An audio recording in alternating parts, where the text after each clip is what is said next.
Hey everyone, and welcome to Screams After Midnight, the horror movie show here from Mild Fuzz. I'm Peter, that is Timothy, and we talk about horror movies.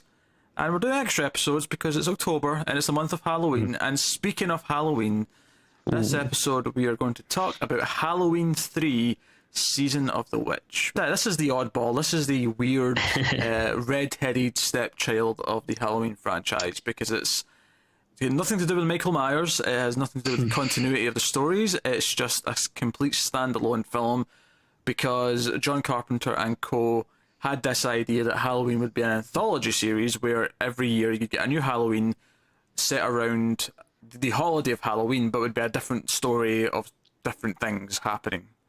And this was their first sort of, assuming Michael Myers from 1 and 2 was the first story, this was the second story in this anthology. Now, granted, I haven't seen all of the Halloween movies. Actually, don't think I saw 4 or 5. But I am actually going to go out on a limb here and say something that might be a little bold, but I think this is, like, aside from the original, my favorite Halloween movie.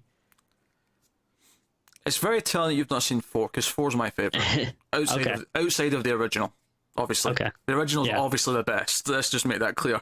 Right. And it works as its own movie if you ignore all the sequels, and that's fine. You can do that. Yeah. But I don't like it as much as you do. I think it's a fun little movie. Yeah. I do think there's a lot of problems with it,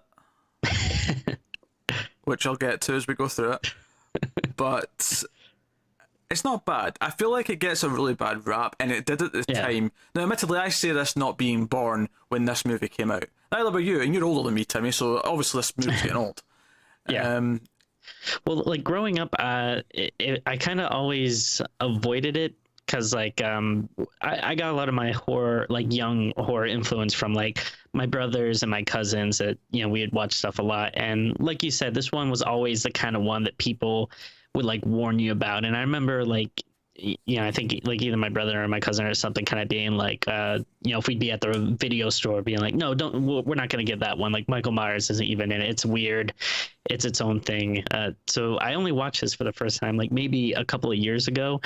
And I'm not going to say that it's like a great movie or like it's, high art, but it is a crazy, weird movie, which, as you know, that's kind of my bread and butter. I like the really wacky, off the rails kind of stuff.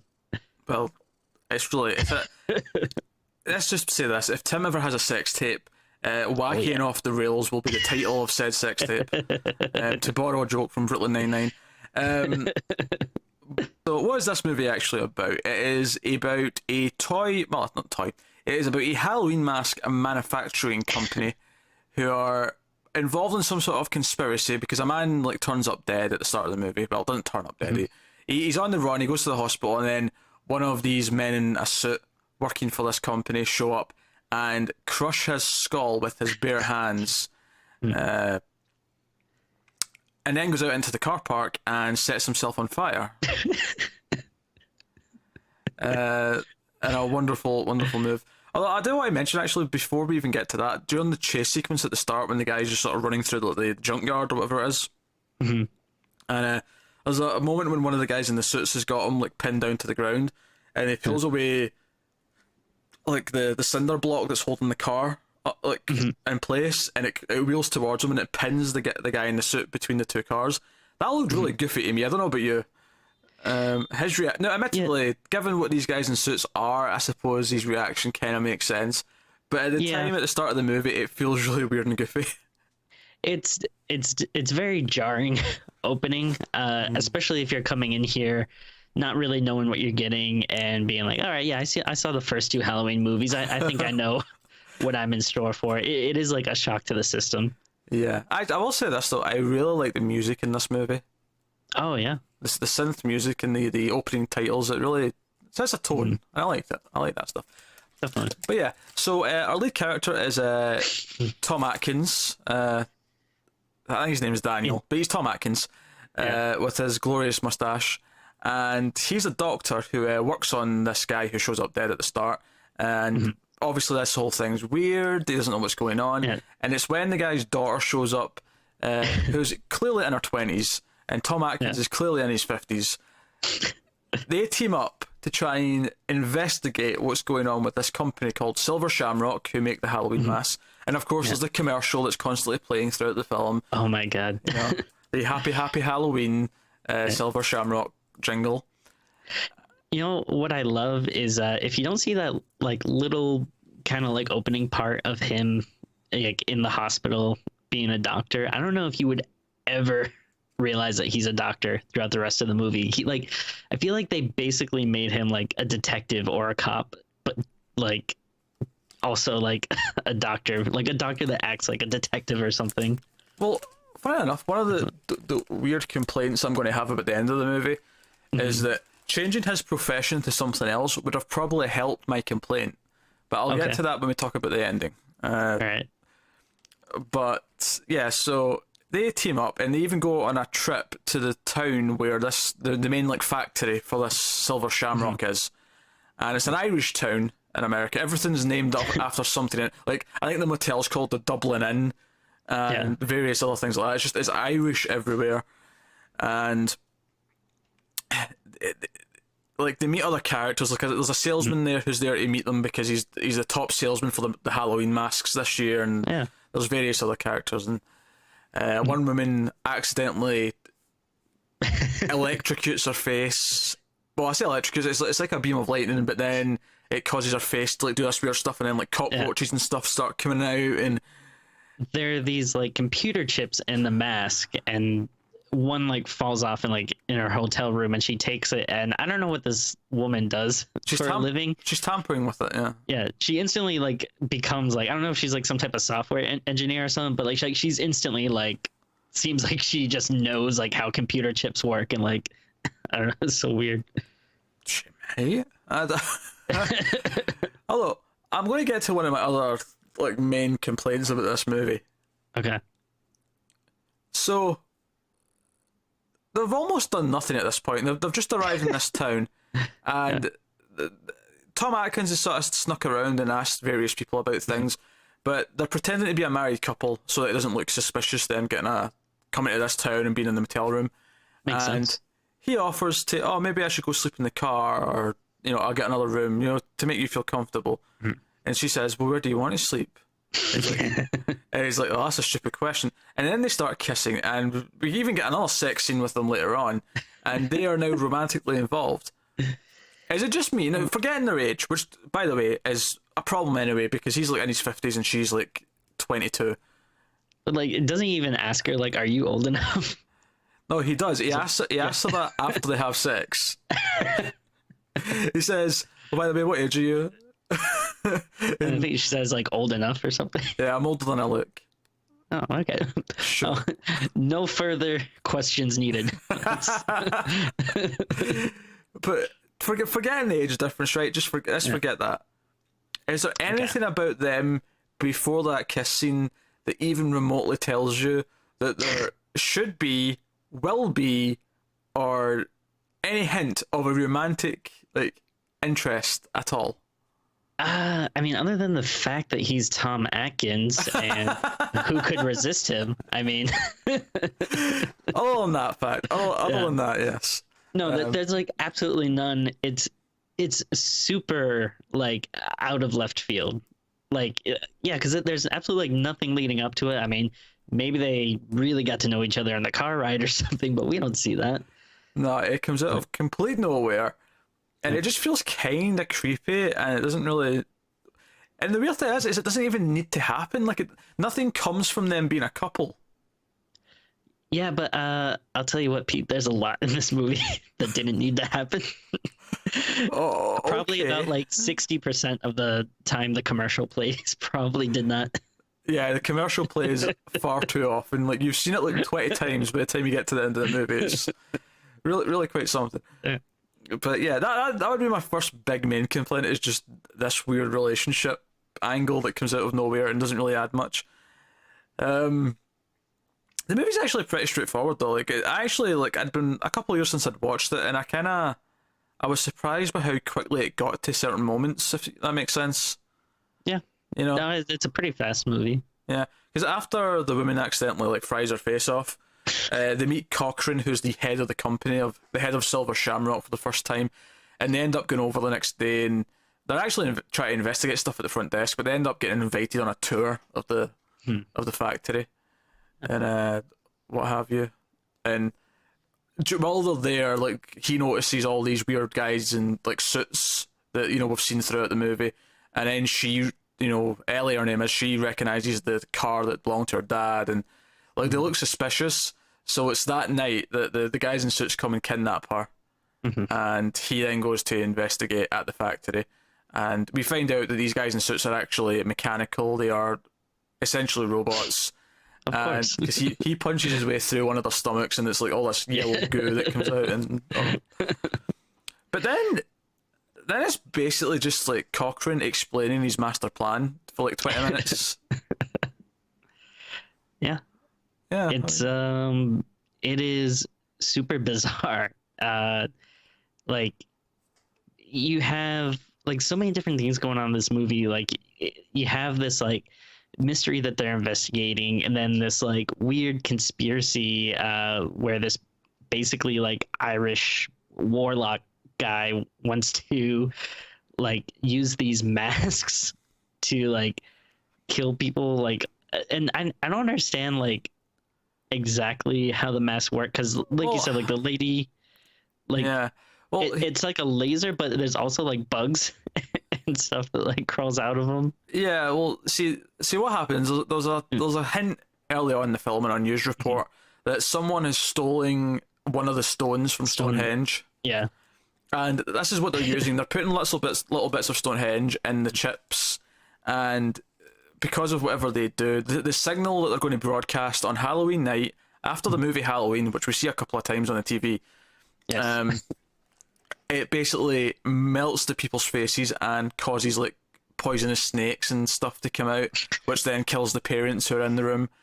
And that's kind of their plan. And the whole thing is that he's a warlock. He's part of It's like witchcraft. Yeah. Was it Celtic tribe or something? Yeah, and every couple of thousand years they have to sacrifice lots of young to whatever devil or god they worship. Yeah. It is so insane, and like such a I feel like it like reaches really big, like bigger than like a lot of like horror movies do. Like usually like horror movies are very, like self-contained, like, a person being haunted or possessed, or a group of friends being like stalked or something. Like this one, it's like, oh wow, this has like worldly like repercussions. Yeah, it's biblical almost. Yeah. Good point. And then, so Tom Atkins gets captured, but then he escapes. Just I'll gloss over that. There's not really much happens in the time that he escapes. Some actiony stuff. He finds like a box of the chips, the badges that go on the mask that have the actual thing in them, and he turns all the TVs on in this sort of like in the factory where the scientists are all like, I don't know, monitoring things, and he pours this box of all the chips down from above the rafters, and because the signal's playing on the TV, as they all fall into the view of the TVs with all the scientists, they all start like blowing up and sparking off, and electric's happening, and they all die. And then for some reason, and I don't understand why, but like an electricity circle forms around this like circle of TVs, and then the Stonehenge starts to like spark up. And Mr. Cochrane, who's like standing in between these two things, sort of smiles like, you got us there. And he gets struck both ends. Like the lightning goes from the circle to Stonehenge stone, and he's like in the middle of the line, and then he like goes white and fades away. Yeah. Well, I mean, no one really knows what Stonehenge does. That's your response. Oh dear. And if that wasn't enough, so during this whole escape sequence, he gets into the room where they're keeping Evie. Was it Evie? Is that her name? It was a girl's name. Ellie or Evie? Oh, I can tell you. It's not that hard. Yeah. It is Ellie. Okay, it's my second guess. Yeah. That's fine. So it gets Ellie out of this room where she's been sort of like tied up or whatever, and she's like with him while he does all this, like, you know, emptying the box of like chips and all the other things that he does. She's with him the entire time as he's escaping. They get in the car, they drive away. And there's a plot twist. She has been turned in to a robot. Yeah. She got robotized. La bottomatized. La robotomatized. There you go.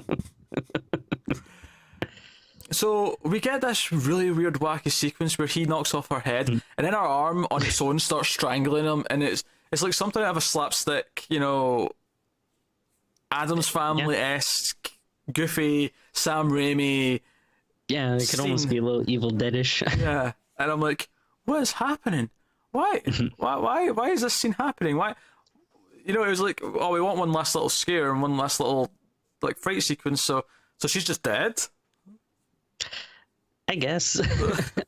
I'm not really sure exactly how the robot process works. Like, were they just like straight up making robots, or were they taking like actual humans and doing something to them to kind of turn them into these? Well, when Mr. Cochran was talking about it, he was like, oh, the inside stuff was actually quite easy to do.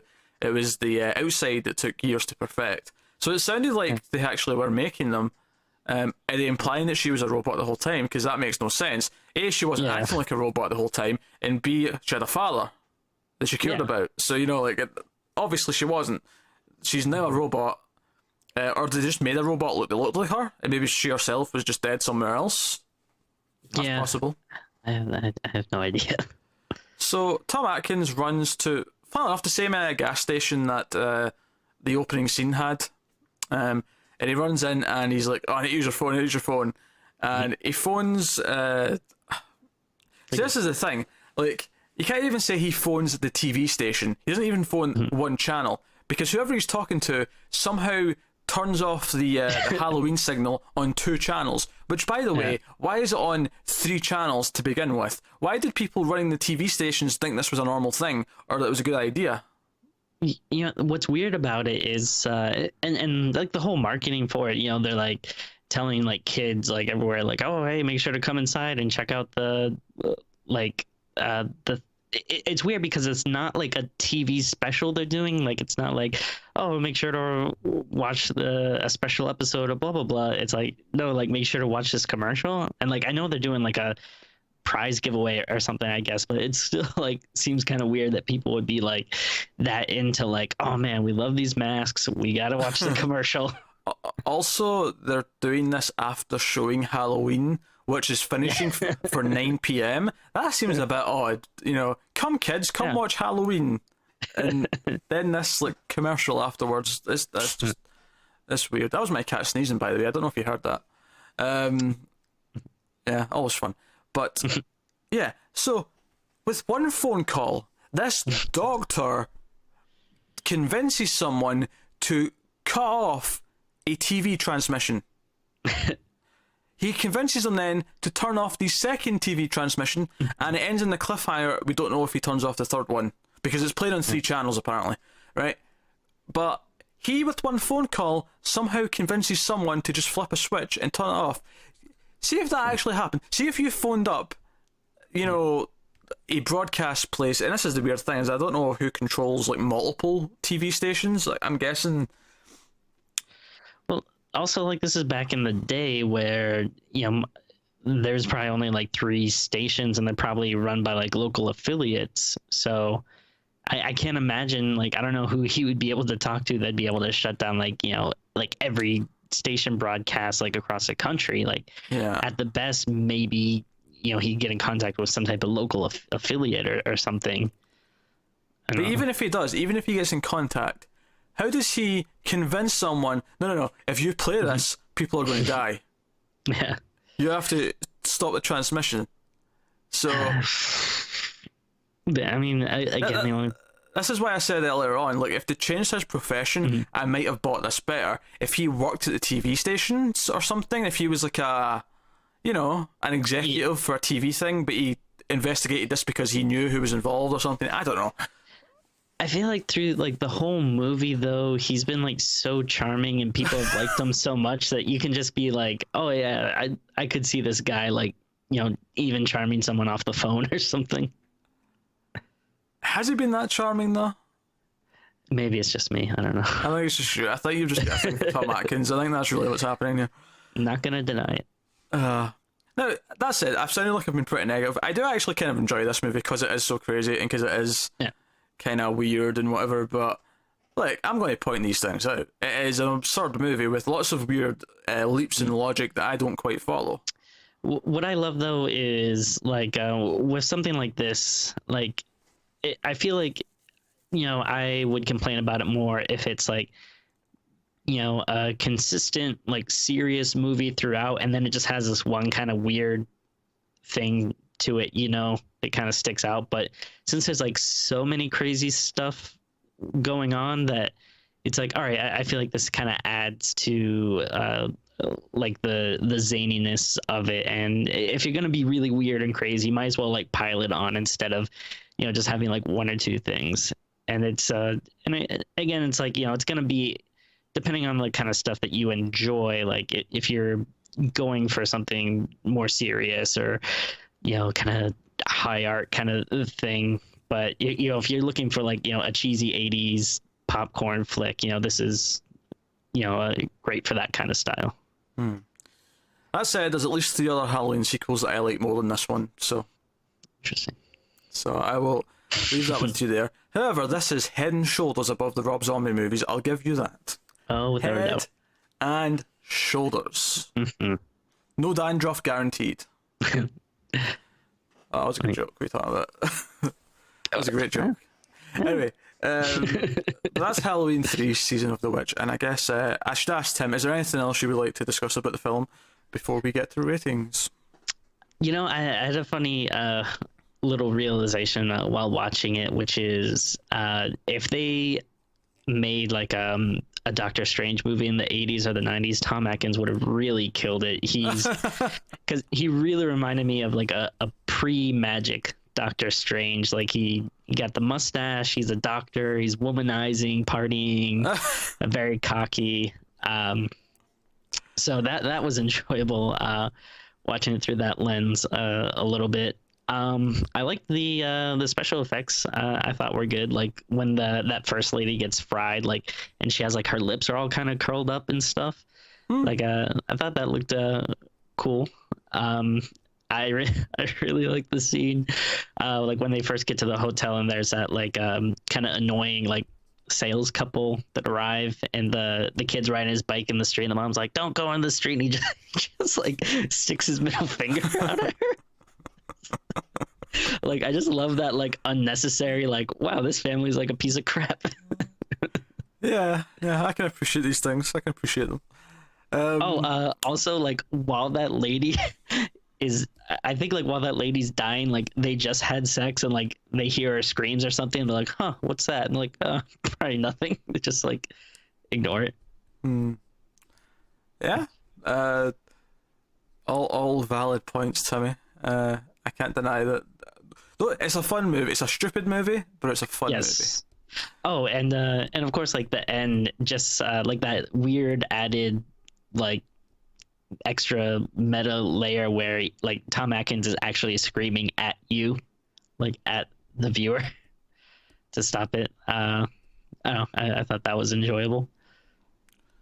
Oh, go on. What do you think the meta thing there is then? Well, because he's looking at the viewer and saying to, like, turn it off. Oh, so you just think it's like a joke about how the movie's ending, and he's like telling you to turn it off? Oh. Yeah. Yeah, because he's like looking like, he's like forming eye contact with you. When you said meta, I thought you were going to tell me like some analysis about how the movie's telling us to stop like turning Halloween into a commercial thing or something. I thought you were going to make a point, Timmy, is all I was saying. Oh, I'm sure there's layers upon layers that I missed, but because it definitely does seem like one of those movies that's really smart. But well, see, I don't you know have to think about it. I don't know if it is. I don't know if it is. Which is why I'm kidding. But which is why when you said there was a meta level, I thought, oh, he's going to tell me something interesting here that I missed. But no. Nah. Okay. So I think for ratings then, Timmy, what would you rate Halloween 3 Season of the Witch? I'm no, I say 100% positive gonna rate it higher than you, but um, again, like I'm going to my kind of cheesiness, fun scale on this one, and I'm gonna give it an 8. Actually, a pretty high Oof. score. I really enjoyed this. Yeah, I think it's like a Halloween staple. It should definitely be watched once a year in October, especially with a group of friends. It's a good, fun popcorn laugh at it movie. I really dig it. All right. Yes, you have rated it higher than I will. Certainly, I am going to give it a 6 out of 10.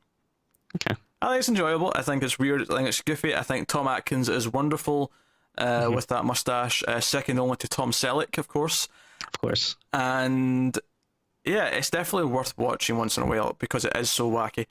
But now, well, I'm sorry. Let me just ask you real quick, Okay. though, because again, we mentioned this a couple of times now, but I'm not as big of a Halloween series guy. Like again, I love the first one, but I haven't seen all of the other ones, and I do like Michael Myers and stuff, but it's not like my franchise. Well, as we said before, that you love the first one and you're a little more attached to the series. So do you see this as kind of like a like some of the, like, even if you do like the movie, do you still see it as kind of like, well, I wish it wasn't Halloween?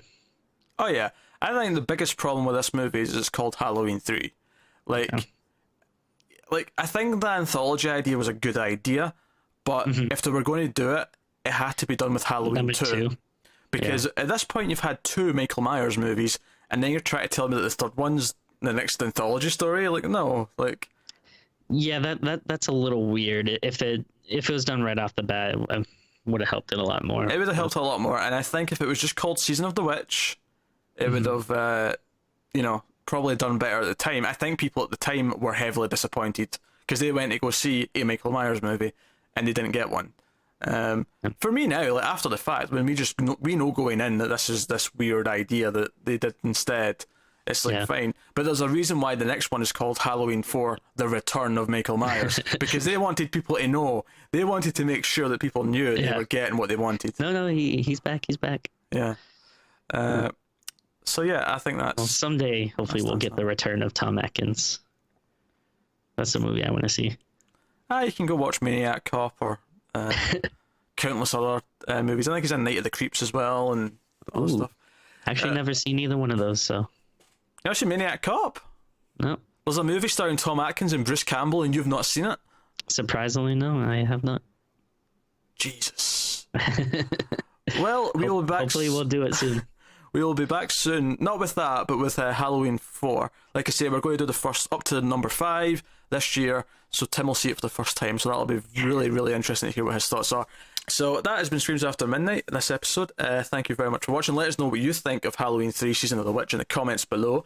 Like and subscribe and all that stuff. It helps us out a lot if you do that. Thanks for watching, guys. We will be back with more horror movie reviews this October soon. Goodbye.